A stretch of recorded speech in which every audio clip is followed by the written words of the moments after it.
Without the Seraphim's help, you broke the seal when you awakened the icon of sin in their world. The balance between their two dimensions has been broken with the demons now in control of Erdak. Portal ready in 3, 2...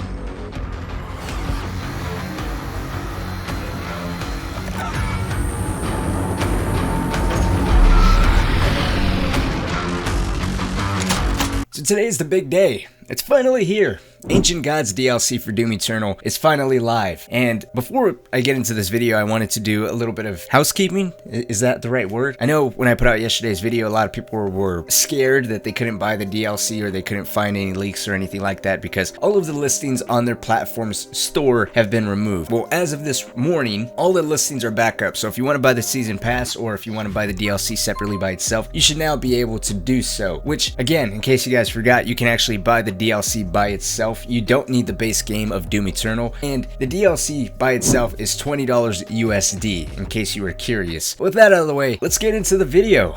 Man, so for those of you that are scared of spoilers, I'm not going to show cutscenes, although obviously I'm going to show the first mission, and I am going to be showing bits and pieces of the Slayer Gate of that mission and the first secret encounter, as secret encounters and Slayer Gates do make their return in the DLC, but there's an added dynamic to it, or a reward system, I guess you can call it, that I wanted to talk a little bit about because it caught me by surprise, and I think it gives you an added incentive to go after at least the first Slayer Gate, as that might be able to help you on your Ultra Nightmare run. Also, very quick, kind of backtracking a little bit, that audio clip I had at the beginning of the video is from the DLC, but I cut a huge portion out with the exception of the first and the last clip. Anyways, consider yourselves warned for any arena or fight-based spoilers. So starting up the DLC, the two things I noticed right off the bat is, one, this first level is practically a master level, and two, this level was long, and I mean very long. It took me about 2 hours to beat it. Granted, I was playing on Nightmare and I did die a little bit here and there.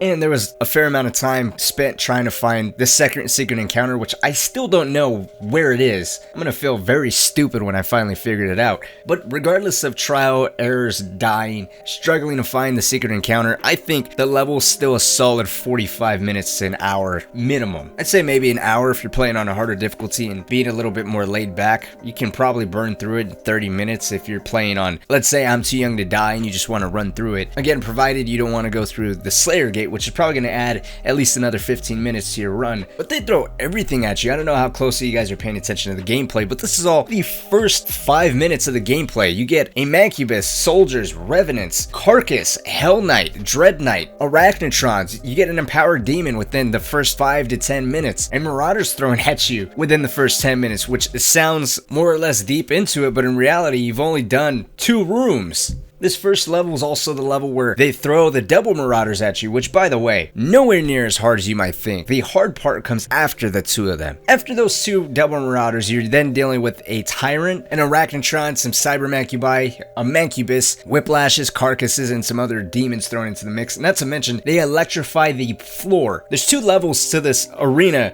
and they electrify the bottom floor, so you basically have to stay on the move. And during my entire run of Doom Eternal, I thoroughly had respect for the Carcass. I think the Carcass was the most interesting demon that itself threw into the dynamic. But with this DLC, they're so damn abundant, and it seems like they've gotten even better at defending themselves and defending other demons. I've never hated a demon so much as a Carcass in this DLC. And don't get me wrong, that's not even technically complaining. That just signals that the Carcass works so much better in these environments with all these demon combinations that I'm starting to take note of them a little bit more, and I'm actually starting to prioritize them more than I would have in the base Doom Eternal game. But so far, the first impressions are really well. I'm thoroughly enjoying these new environments, which again, I'm specifically talking about the first level. I haven't played anything beyond it, and the first level really doesn't play any differently than the base game. I mean, the Summoner hasn't been introduced. Any new demons really haven't been introduced with the exception of a Turret, which I'm not going to show for the sake of spoilers. Although, I have found some neat little tricks on how to take those out a little quicker, which I'll probably talk about in the future. But so far, the DLC does start off with a solid bang. But moving from first impressions to talking about secret encounters and Slayer gates. So for every level, there's a new skin for the Doomslayer that's tied directly to the secret encounters. Whenever you complete all the secret encounters of that specific mission, then you're given the reward of that cosmetic skin. And the very first time you beat the secret encounter, you get this little pop-up letting you know that, hey, you get this skin once you get both secret encounters, which is cool if you're into cosmetics and need just a little extra incentive to go after those secret encounters, because again, as of right now, there's no weapon points that you can go for. All your weapons are maxed out, so that's really the only incentive to go after the secret encounters, with the exception of, you know, that extra challenge that they could provide. Slayer gates, on the other hand, are now introducing something called support runes, and you get a support rune whenever a Slayer gate is completed. And what these support runes do is, currently, as of right now, there's only 3 of them, and they don't take any of the main rune slots. They have their own slot. And out of these 3 runes, out of the 3 that's currently available, you can pick whichever one fits your playstyle the best. There's one that grants double damage to your blood punch whenever you're at 75% or lower for your health. One that when you die and an extra life is initiated, you have a small window of opportunity to kill the demon that initiated that extra life to reclaim that life back. And then you have a final one where whenever you destroy a weak point on a demon, a concussive blast is initiated, which is powerful enough to kill fodder demon or even stagger demons that could already be injured. Now, I want to take a look at these runes in the future, maybe do a little bit more of an in-depth guide on rune combinations, as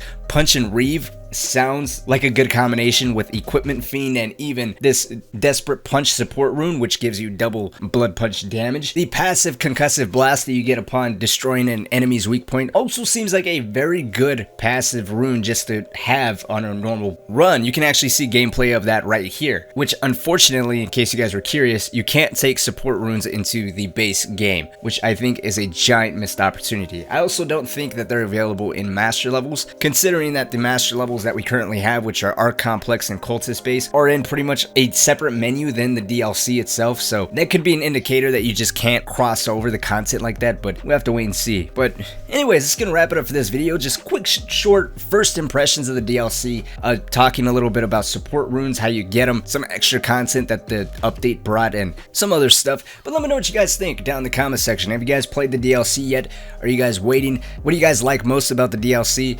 Let's talk down in the comment section. We finally got some new content, finally got some new things to talk about, some things to experiment with. Like always, guys, my name is Cynic. Thank you all so much for watching. Later on today, if everything works out well, I should have that double Marauder guide out within an hour or so. So maybe keep your eyes peeled if you're interested in how to handle the fight, at least as far as movement goes. But until next time, I'll see y'all later.